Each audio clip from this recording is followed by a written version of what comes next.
Hey there, everyone. Welcome back to Marketing Matchmaker. Today, we're going to dive into a topic that doesn't get nearly enough attention, in my opinion. Now, we all know how important it is to keep our marketing engines running smoothly. But what happens when that engine overheats? Today, I want to talk about burnout.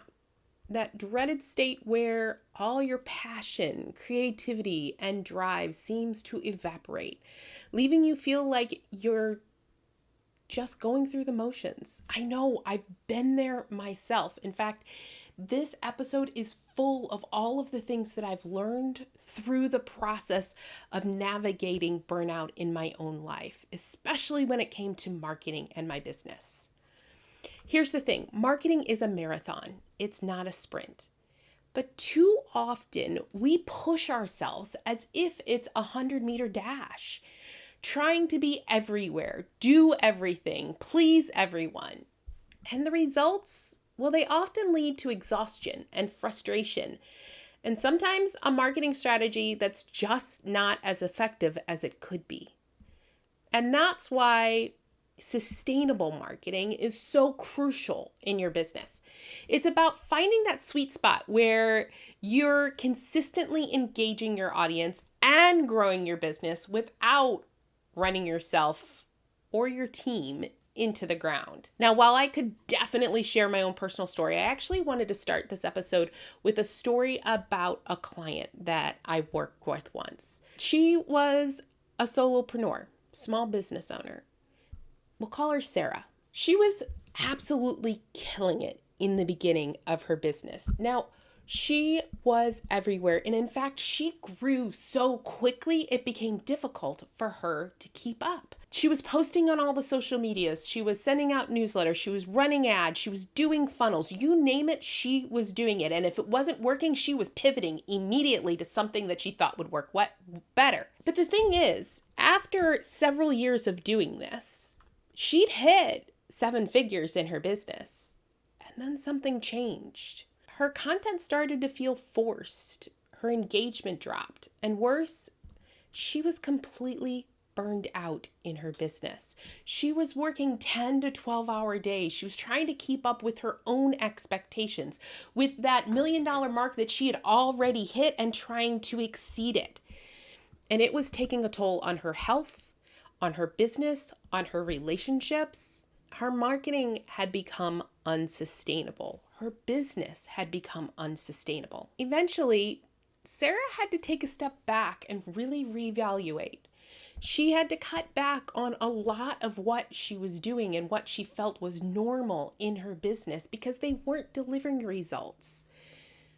She did continue to refine her message. Most importantly, she gave herself permission to focus on what truly mattered, which were her clients. The results, not only did she recover from burnout, but her marketing became more effective. She became happier in her business because it was focused, intentional, and aligned with the capacity that she wanted in her business. Now, Sarah's story aligns very closely with mine, and I would be happy to give you all the dirty details about my story. But to suffice it to say, I got to that point as well where I had to make some hard decisions on what was healthy and what was sustainable in my own business. Here's the game plan for today's episode. First, I want to highlight some topics around burnout. What it can look like anyway, what it did look like for me and for some of my clients. How to catch those warning signs before they knock you off your feet. Because trust me, burnout, well, it can be like an unwelcome guest who shows up unannounced and overstays their welcome. And I want to avoid letting that happen to you. Then we're going to dive into the nuts and bolts of crafting a marketing plan that's not just effective, it's also sustainable and will keep you from burning the candle at both ends. Because let's be real. Who's got time for burnout? Not us. I will say burnout derailed me for a good 2 years, and I want to avoid that happening to you. Then we're going to talk about building a routine and a supportive environment so that it becomes comfortable for you. This, my friends, is really what helped me to get everything back in line. It's all about keeping you in harmony with your work and your life. It keeps you energized and ready to tackle whatever is coming your way. And last, but definitely not least, I want to wrap things up with chatting with you on why it's so important to keep your eye on your strategy. We'll talk about how to make those small, smart tweaks that can keep your marketing machine running smoothly without driving you over the edge. So if you're ready to learn how to keep your business thriving without losing your sanities, stick around because I promise you I've got some killer tips coming your way. Let's start with the basics. What exactly is burnout? Especially when it comes to marketing and your business. Burnout often happens when your enthusiasm and creativity and energy tanks because you are running your marketing or your business in overdrive. It's that point where what used to be exciting, like brainstorming new campaigns or bringing on new clients or engaging with your audience, starts to feel like you're running an uphill battle. And instead of waking up ready to conquer the day, you're oftentimes avoiding or procrastinating, hitting that snooze button, dreading your to-do list, or maybe even wondering why you're doing this in the first place. I know I did. In the context of marketing, burnout isn't just about feeling tired. It's about reaching a state where your creative well runs completely dry, where your passion fizzles out, and the very thing that used to light you up now feels like a burden. When marketing becomes unsustainable, meaning you're trying to do way too much, too fast, with not enough support, burnout isn't just a possibility. It's practically inevitable. Believe me, I know. I've been there. So how do you know when you're heading to burnout? I have to say I ignored all of these signs when I was going down that rabbit hole. There are signs usually there, but they can be easy to brush off until it's too late. First of all, it's fatigue. Not just the I need a cup of coffee one, but the tired kind. The deep, persistent exhaustion that won't go away no matter what you do. Even after what you think might be a good night's sleep. It's the procrastination, the lack of motivation. The tasks that you used to tackle with excitement now feel like chores. The things you'd rather avoid at all cost. For me, it was oftentimes hitting these walls of just complete frustration where I just wanted to burn it all down. I wanted to be done. I didn't enjoy anything I was doing. Another big red flag is decreased productivity. You're putting in the hours, but the output just isn't there. I found this a lot. I would be working 10 or 12-hour days, but it would take me longer to complete something that used to take me an hour would now take 2 to 3. The quality of my work slipped. The quality of your work can definitely slip if you're in that burnout phase. Finally, that's feeling of overwhelm, where you're constantly under pressure and can't keep up, no matter how hard you try. It's like you're drowning in your own to-do list, like there's no lifeline in sight. Those are all things I felt on a really deep level.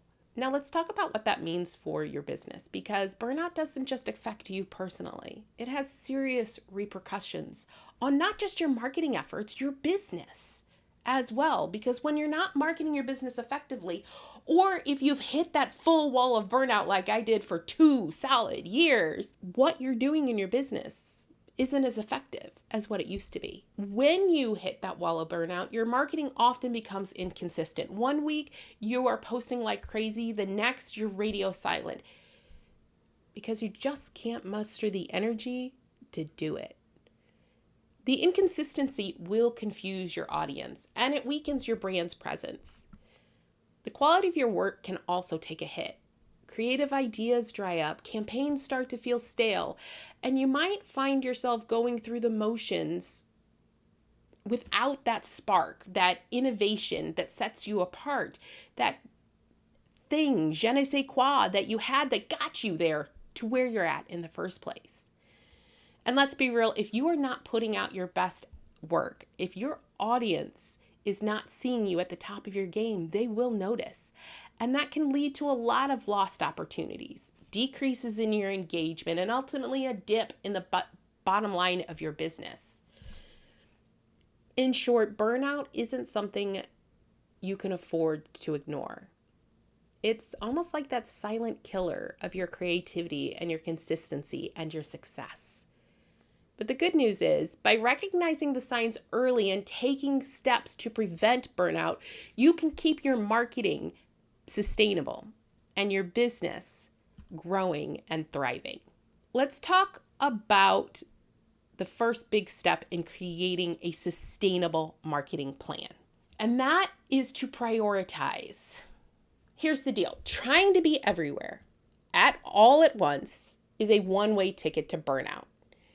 Instead of spreading yourself too thin across every platform, every idea, every guru trick out there, focus on a few channels, strategies, goals that really move the needle for your business. It's like cooking a great meal. You don't need to use every spice in the cupboard, just the ones that actually bring out the best flavors. If you're looking at prioritize specifically marketing channels, the question often is which channels to prioritize. And that's where you get to start thinking about your audience. Where are they hanging out? What are they doing the most of? Are they scrolling through Instagram? Are they engaging in Facebook? Maybe reading a blog? This is a conversation that I've had with a client recently because her audience are moms that are leaning into the burnout stage in corporate. She thought her audience was on LinkedIn. And we've definitely been testing that. But as we've been testing it, I'm also wondering, what does a mom in corporate do when they're hitting burnout, when they're not happy with their life? They aimlessly scroll Facebook. When you're thinking about what platform your audience is on, those are the kind of things that we think about. Those are the golden nuggets that help us to really create a marketing strategy that attracts and brings in our clients. So focus really in on where your audience hangs out mostly. Look at your analytics and see where you're getting the most engagements, the most leads, and the most conversions. Those are the channels that you want to focus the most time, energy, and effort on. And then consider your resources. Do you have the time, energy, a team to manage multiple platforms effectively? If not, that is okay. Instead, narrow down. Really focus on the few items you can do really well rather than trying to do everything half-heartedly. Now that you've laid down those channels, those programs, those strategies, let's talk about setting realistic goals because I think that is the next key. This is where a lot of us get tripped up. Sarah earlier had big goals and she reached them. Like her goal was hitting 7 figures. Setting goals that are way too ambitious for us, however, can oftentimes lead us to burnout because she hit those goals without the structure or the infrastructure to maintain them. And on the flip side of that, if you don't have goals that are challenging enough, are they really goals? Like if you can hit 6 figures year after year after year without even breaking a sweat, it might be time to start pushing yourself just a little bit. The sweet spot is finding goals that stretch you a little, but are still achievable based on your current capacity and long-term vision. And I will also say, after my wall of burnout, my long-term vision changed a little. It definitely created a different thought process around what I wanted in my business and what goals I wanted to reach. And that's okay. Give yourself that permission to change your goals if you find that the ones you're reaching for aren't working for you anymore. Think about what you want to accomplish in the next quarter. Is it growing your email list? Is it boosting your social media? Is it increasing website traffic? Whatever it is, make sure your goals are specific and measurable. Time bound. Make them SMART goals. Here's a quick trick. Break those goals down into smaller bite-sized tasks. I know when I first started growing my business, I kept saying I wanted to hit 6 figures, but it seemed like such a massive number that when I was able to break it down into, okay, I want to grow my business by $1,000 each month. Granted, this was years ago, so that was a lot. So it was a push for me, and yet it was a manageable one. It didn't make me feel overwhelmed and exhausted. It helped me to hit those 6 figures within a 12-month period very quickly. Break it down into actionable steps like creating a new lead magnet, setting up a few email campaigns, promoting it across your social media channels. Those small things can help you to actually do it. It feels less overwhelming. Plus, you get to celebrate those small wins along the way, which keeps you more motivated. One more thing that I wanted to bring in here, which it's one of my favorite things about sustainable marketing, and that is batching and automating. Imagine how much time you can save if you didn't have to jump from one task to another all day long. Or if you didn't have to think about next week or tomorrow's post on social media because you've already got it batched. Pick out a day and batch as much content as you can in one day. If you do one day a month on content, whether that's video content or writing or social media posts, whatever that might be, makes it much easier to then schedule out all of that stuff. Not only does it save you time, it also helps you to stay consistent in getting the information out there. And it helps you create themes and connections through your messaging, which can definitely help you in the long run when you are growing your business. Then there's automation. I love automation. There are so many tools out there that can handle those repetitive, time-consuming tasks for you. Things like the back end of social media, where you can schedule your posts for weeks, days, weeks, months on end. Or email marketing platforms like ActiveCampaign or MailChimp or ConvertKit or Keep that can automate all of those email sequences. The idea here is to let technology do the heavy lifting for you so that you can focus on the creative and strategic parts of your marketing. By batching and automating, you're not just saving time, you're actually freeing up that mental space and reducing the stress and keeping your marketing consistent without feeling like you're constantly on a hamster wheel chasing that next thing. This next section was actually a lifesaver for me when I hit that deep well of burnout. This episode is so personal and comes from very personal experience. And if you ever want to hear all of the dirty details about my own burnout, just ask. I am always happy to share my story. Or you can head over to the Marketing Matchmaker Vault because I have done at least one episode on my story. These next pieces helped me to not only move out of burnout, but to also prevent it from happening again. We're going to start off with boundaries because without them, it's all too easy for work to seep into every corner of your life. It did for me. Setting clear boundaries between your work and personal life is one of the most crucial steps you can take to prevent burnout. When you are constantly on, it's only a matter of time before you hit a wall. I was thinking about my business 24/7. Even when I was on vacation, my business was always running in the back of my mind. My phone was constantly in my hands. That's That's why it's so important to carve out specific times for work, and just as importantly, times where you are completely off the clock. I have set up my business now where I have space in not only my day, but my weeks and my months and the year itself.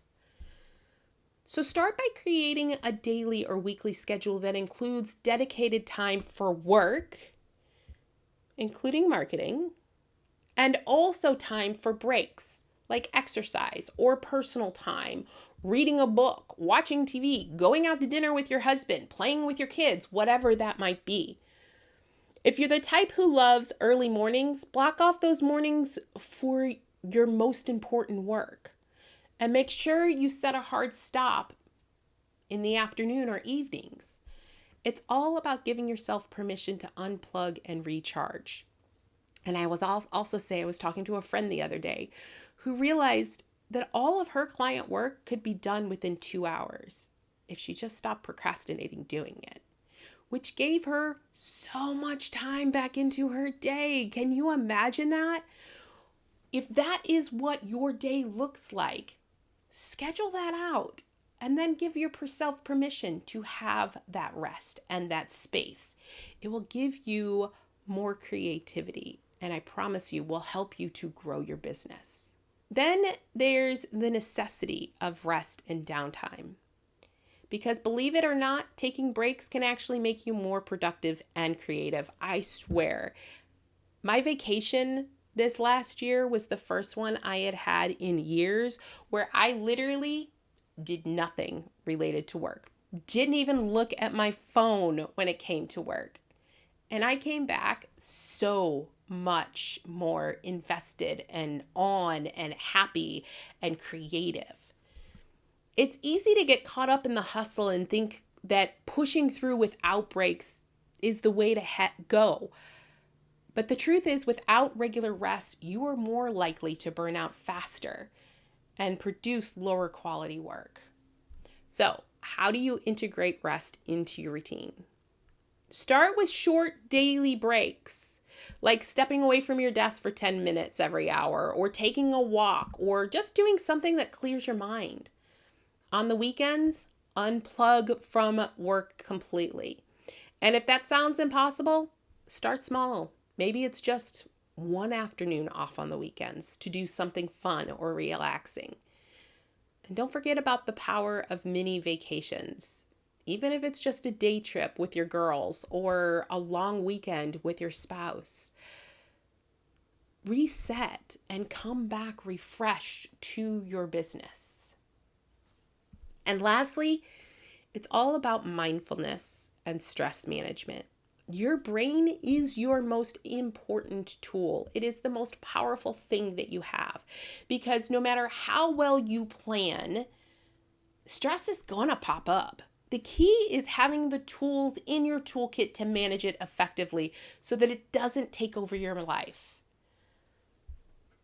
Mindfulness practices like meditation, journaling, deep breathing can help to manage that stress. Continued personal growth like neurolinguistics programming or having a coach or some other mindset training can make massive changes in your world. Start small if you don't have the bandwidth right now. Just a few minutes a day can really make a difference. Journaling can help for those of you that write. Get your thoughts and feelings out of your head and onto paper, especially when things are hectic. I promise it makes a difference. Even a simple daily check-in with yourself can help you stay in tune to what's going on up here in your head, what your mental and emotional well-being look like. Just asking yourself, how am I feeling today? How do I feel about my marketing? How do I feel about my business? How do I feel about my life? Am I stressed? Am I tired? Am I overwhelmed? What can I do to change that? By regularly checking in with yourself, you can actually catch the early signs of stress and take action on it before it spirals into something bigger. Stress often leads to overwhelm. Overwhelm often leads to burnout. Take care of yourself. That is critical to really growing your business. All right, let's wrap things up by talking about the importance of continuously evaluating and adapting your marketing efforts. Think about your marketing and your business like a living, breathing thing. It needs regular check-ins to make sure that it is still working in the way that it is intended. If you set it and forget it, you might find yourself drifting off course without even realizing it. Or you might find yourself creating a business that no longer serves you and that you're not happy with. The key is to build regular reviews, ideally on a quarterly basis. Set aside some time at the end of each quarter to take a really hard look at what's been going on in your business, what's working and what isn't. When it comes to your marketing, do this on a monthly basis.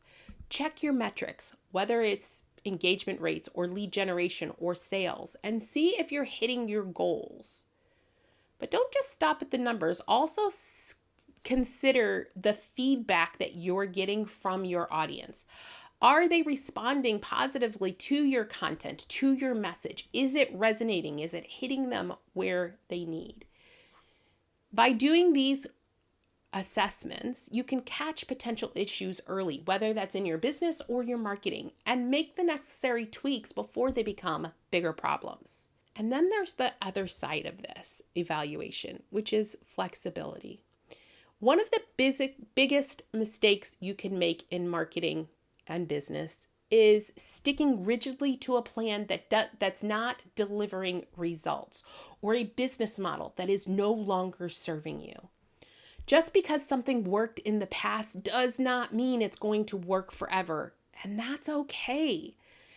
The key is to stay flexible and be willing to adapt as you go.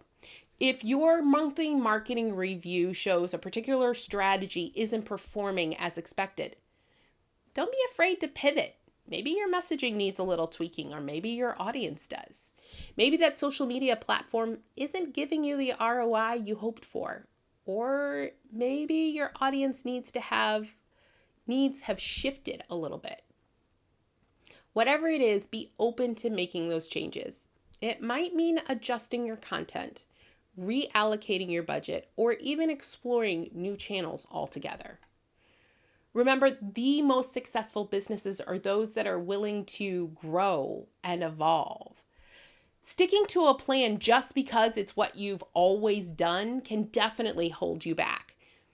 And when you stay flexible and responsive and are able to pivot, you position yourself to keep growing and thriving no matter what comes your way. So here's my challenge for today, my friends. Take a few moments to really assess your current marketing strategy. Look at what's working, what's not, and make one small change that might help you move the needle towards that sustainable approach. It doesn't have to be huge.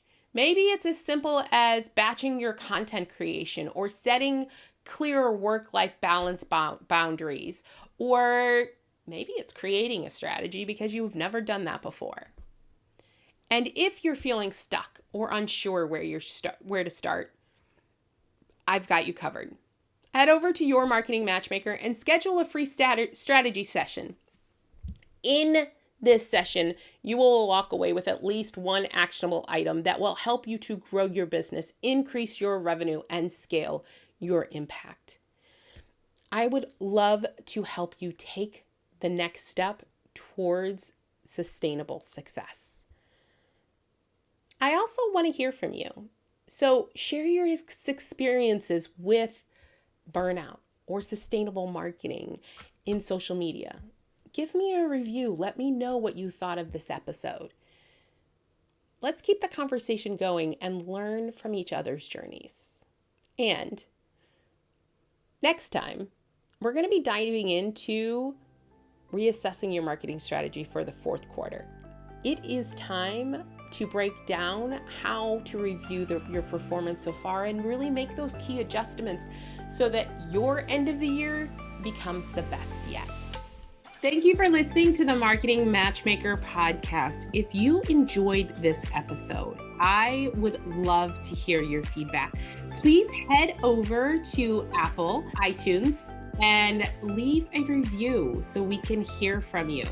And if you are a coach, consultant, or online course creator who are looking to grow your business, increase your income, and scale your impact, connect with me at yourmarketingmatchmaker.com.